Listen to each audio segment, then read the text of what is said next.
My name is Jessie Ann Owens, and I came to Davis in 2006 to be Dean of Humanities, Arts, and Cultural Studies. And I am actually a musicologist, with no credentials to be standing in front of this painting and talking about it with you. I picked this portrait in part because there are in the collection a series of sketchbooks, and my work as a musicologist or music historian is on compositional process, and so I study composers' sketches and drafts, and it was fascinating to me to see that we have a record of Faye Nelson's work in her sketchbooks, and that's what initially drew me to this project. But the other reason was that I wanted to read her into the record. We're in Richard L. Nelson Hall, and she was the wife of Richard Nelson and an artist in her own right, and so I wanted to talk a bit about her. First, a few remarks about her life. Much of this gleaned from the obituary in the Enterprise. She was born in 1905 in St. Joseph, Missouri, and she was the daughter of a violin teacher. She grew up in Kansas City and attended the Kansas City Art Institute and received a BA in speech from Northwestern in 1927. She met Richard L. Nelson at the Chicago Art Institute in 1935, and they got married 2 years later. In 1946, after the war, they studied art at Mills College and UC Berkeley, and they both received an MFA in 1948. In 1952, Richard Nelson was brought to UC Davis, was hired to start a new department of philosophy and fine arts. And she became very active not only in the university community, but also in the Davis community. And even after his death in 1972, she continued to paint until the late 70s.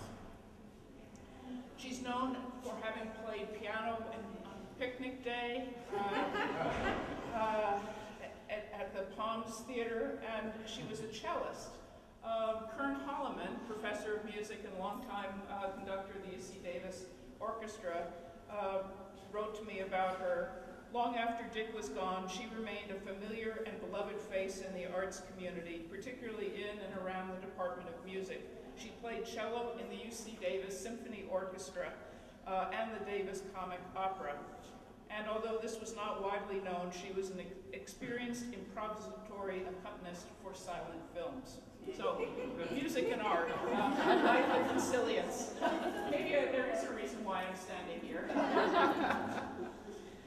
So, as an artist, her works were exhibited in the Bay Area in the 1950s and were included in Price Emerson's exhibition, Sacramento Valley Landscapes. Published the catalog in 1979. And the Nelson actually did an exhibit devoted to her sketches and drawings and paintings in 1987. So Rennie Pritikin just put together a small exhibition in the Gallagher Hall, the Graduate School of Management, of her works, and both of these were shown in that. And he wrote about her as follows. Now, you have to understand a musicologist is always going to try to find a quote. Largely overshadowed by her husband during her lifetime, Faye Nelson was clearly a talented artist in her own right. Her work is a good example of American modernism, especially as seen between the world wars of the 20th century. While European artists were exploring abstraction, as in Cubism, or experimental color, as in the Fauve, or psychological barriers, as in Surrealism. Rennie, you have a way with words. American artists, by and large, continued to explore realism.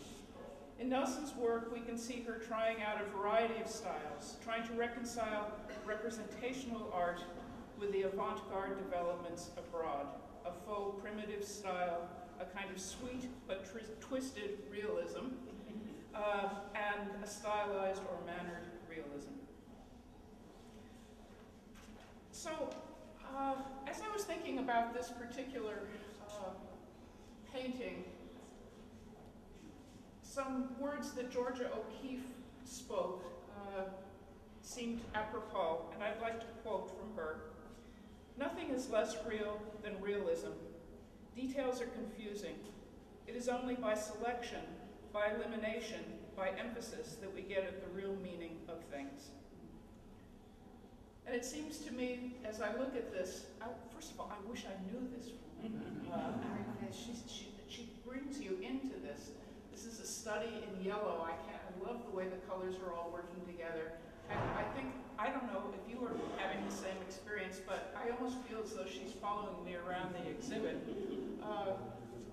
I don't have any more bon mot about this particular painting. I just thank goodness for Faye Nelson and for Faye and Richard L. Nelson, and we are, after all, in the Nelson Gallery and in Richard Nelson Hall, a wonderful part of UC Davis history. Thank you.